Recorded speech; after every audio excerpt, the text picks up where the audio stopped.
तुम किस गैर मुल्की एजेंडे के ऊपर आए हो वो सामने रखो। तारीख जब लिखी जाएगी तुम्हें नंगा करेगी। उनको पता है कि 17 जुलाई को अवाम ने पांव से जूते निकालकर इनको जो ठोका है, 16 अक्टूबर को अवाम ने फिर दूसरे पांव से जूता निकालकर फिर ठोका है। फिर इनको समझ आ गई है कि अवाम क्या चाहता हूं कि कल का जो अमल दोहराया गया और एक गैर जमहूरी अंदाज के अंदर मुंतखब हुकूमत को मुंतखब ऐवान से हुए वज़ीर आला को जिस तरह इंतहाई गैर जिम्मेदाराना, गैर आइनी, गैर कानूनी इकदाम के ज़रिए रात के अंधेरे में डी नोटिफाई किया गया, इसकी मिसाल पाकिस्तान की तारीख में नहीं मिलती, पूरी दुनिया की तारीख में नहीं मिलती। जनाब स्पीकर, जमहूरी अदारे के ऊपर हमला करना, आपने जमहूर की ताकत की नफी की है। ऑपोजिशन ने और गवर्नर ने, जो कि बड़ा काबिल एहतराम एक मैं समझता हूं ओहदा है, लेकिन उन्होंने इस ओहदे को मुतनाज़े बनाया है और उन्होंने कोशिश की है, एक गैर मुंतखब शख्स ने, गवर्नर ने एक मुंतखब वजीर आला को और पूरी असम्बली के इस्तेकाक को भी मजरूह किया है। अपनी जात की तस्कीन के लिए पूरे सूबे को हजान की कैफियत में मुब्तला कर दिया। 12 करोड़ की आवाम पूछती है कि जिनके पास मैंडेट है, जो कि आइन और कानून के मुताबिक और असेंबली के रूल्स और प्रोसीजर के मुताबिक जिनको हक हासिल है कि उन्होंने हुकूमत करनी है या हुकूमत से बाहर जाना है, लेकिन मैं ये समझता हूं कि इन्होंने असेंबली की ताकत को अंडरमाइन किया है, मेंबर्स की ताकत को, जो कि अवाम अपने मेंबर्स को देती है और मेंबर्स उस ताकत के जरिए, उस एतमाद के जरिए, उस वोट के जरिए असेंबली के अंदर आकर कानून साजी करते हैं, उसको अंडरमाइन किया है। मैं ये समझता हूं जनाब स्पीकर, हमें तो 58(2)B की याद ताजा कर दी कि जब एक डिक्टेटर उस पावर को एक्सरसाइज करता था और रात के अंधेरे में मुंतखब हुकूमत को घर भेज देता था, इन्होंने भी 58(2)B की तरह ही एक शब खून मारा है, जिसके तहत रात के अंधेरे में इन्होंने मुंतखब हुकूमत के IMF को, वर्ल्ड बैंक को, एशियन डेवलपमेंट बैंक को, उनको पता है कि वफाक में बैठे हुक्मरान चोर है, डाकू है, मनी लॉन्ड्रर है। उन्हें पता है कि इन्होंने मुल्क का बेड़ा गर्क किया है।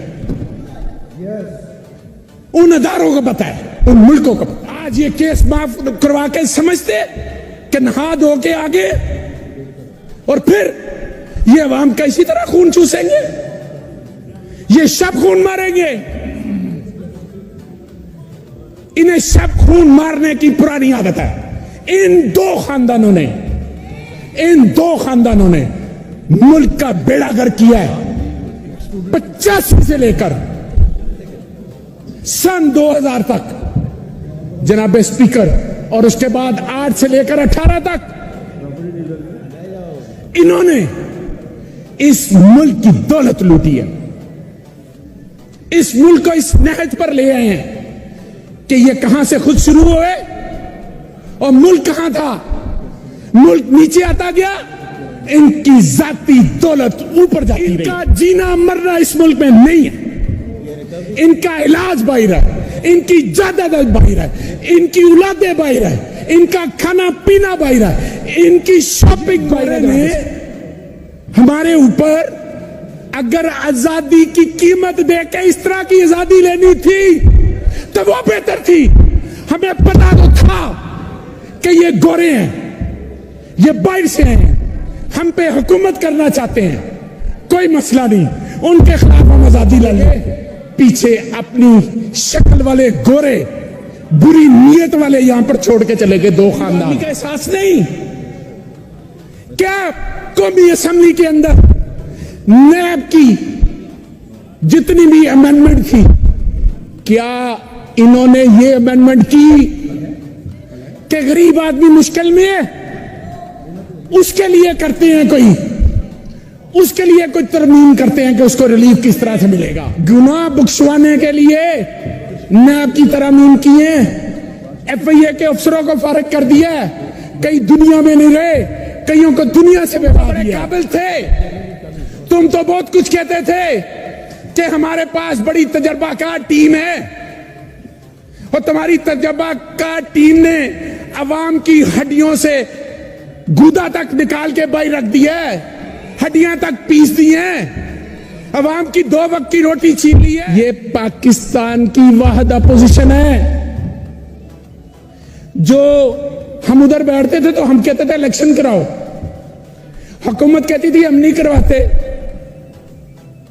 आज हम कह रहे हैं हुकूमत में होते हुए कि इलेक्शन कराओ, अपोजिशन कहती है ना कराओ। उनको पता है कि 17 जुलाई को अवाम ने पांव से जूते निकालकर इनको जो ठोका है, इनको समझ आ गई, वफाक में बैठी हुकूमत को समझ आ गई है। और इसके साथ साथ 16 अक्टूबर को अवाम ने फिर दूसरे पांव से जूता निकालकर फिर ठोका है, फिर इनको समझ आ गई है कि अवाम क्या चाहती है। इसीलिए ये अपने इलेक्शन से भाग रहे हैं। जनाब नाज़िल हुआ नवाज शरीफ की शक्ल में तो छंगा मंगा आ गया, बेनजीर की शक्ल में हुआ तो मैरियट आ गया, इन दोनों की शक्ल में हुआ तो सिंध हाउस आ गया, इनकी शक्ल में हुआ तो रॉयल स्विस आ गया। जनाब स्पीकर, मैं ये कहना चाह रहा हूं कि जब इस तरह के मामला एक जमहूरी हुकूमत के अंदर होते हैं, किसी महज़्ज़ब माशरे के अंदर, जमहूरी मुल्क के अंदर, क्या इस तरह के मामला होते हैं? पूरी दुनिया में पाकिस्तान के नाम को बदनाम करने में इन दो खानदानों का जनाब चेयरमैन, इन 2 खानदानों का नाम है, इन 2 खानदानों का कसूर है। इन्होंने हमारे मुहज़्ज़ब माशरे के अंदर गैर मुहज़्ज़ब हरकतें करते इस माशरे का चेहरा बिगाड़ के आम को सड़कों पे ना आने दें, इनको भागने की जगह नहीं मिलनी। अवाम ने इनको घरों से पकड़कर बाहर निकालना है और फिर इनका बंदोबस्त करना है, और फिर इन्होंने उधर ही भागना है जहां पर इन्होंने अपनी जायदादें बनाई हैं। तुम किस गैर मुल्की एजेंडे के ऊपर आए हो वो सामने रखो। तारीख जब लिखी जाएगी तुम्हें नंगा करेगी कि पाकिस्तान सही सिमत में जा रहा था और तुम लोगों ने एक बैरूनी साजिश के जरिए पाकिस्तान को दोबारा से कशकोल उठाने वाला मुल्क बनाकर रख दिया है। पाकिस्तान की गरीब आवाम का नहीं सोचा, तुमने सिर्फ सोचा है अपनी औलादों का सोचा है, अपनी करप्शन की कमाई का सोचा है, अपनी मनी लॉन्ड्रिंग का सोचा है, अपने केसेस का सोचा है। तुम लोगों ने यह नहीं सोचा, अपोजिशन ने और वफाक में बैठी हुकूमत ने, कि गरीब आदमी जिसको 2 वक्त की रोटी चाहिए, तुम्हारे दौर के अंदर वो भी भूखी मर रही है, और तुम्हारी औलादें अरबों खरबों रुपया खा के भी डकार नहीं मार रही हैं, समंदर पीकर भी इनके लब खुश्क है। जनाब हमारे वक्त में आलमी मार्केट के अंदर तेल की कीमतें $117 फी बैरल थी।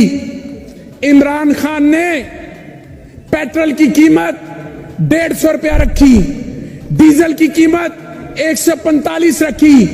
आज दुनिया के अंदर आज दुनिया के अंदर तेल की कीमत $74 फी बैरल है और पाकिस्तान के अंदर डीजल और तेल की कीमतें ₹250 है। क्या ये अवाम का रिलीफ दे रहे हो? मुल्क के अंदर पॉलिटिकल स्टेबिलिटी नहीं होने देना चाहते। ये एक फॉरेन एजेंडा है। जनाब स्पीकर, आज मेरी बात लिख लें। मैं भी एक सियासी वर्कर हूं। मैं समझता हूं कि मेरे मुल्क को जिस तरफ लेके जाया जा रहा है, आज इस्लामाबाद के अंदर धमका हुआ है। बन्नू के अंदर क्या हालात हो गए, केपीके के अंदर। यह बैरूनी एजेंडा है। आज हमें समझने की जरूरत है कि वफाकी हुकूमत कठपुतली है, अवाम की नुमाइंदा नहीं है। यह अमरीकी नवाज हुकूमत है।